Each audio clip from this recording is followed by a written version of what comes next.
ইব্রাহিম আলাইহিস সালাম মেরাজ হয়েছে। আমার আল্লাহ পাক রব্বুল আলামিন নমরুদের আগুনের ভিতরে 40 দিন পর্যন্ত মেরাজ করিয়েছেন।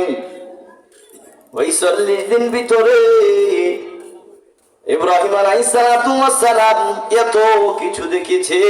আমার আল্লাহ পাক রব্বুল আলামিন বলে, ও ইব্রাহিম, আমি আল্লাহ পাক রব্বুল আলামিন তোমাকে নবুয়তি দান করব। ওই নবুয়তি পালনের জন্য তুমি যাতে করে ব্যর্থ না হও, তুমি যাতে পিছপা না হও, এই জন্য 40 দিন আমি আল্লাহ পাক রব্বুল আলামিন ওই নমরুদের আগুনের ভিতরে তোমাকে রেখেছি।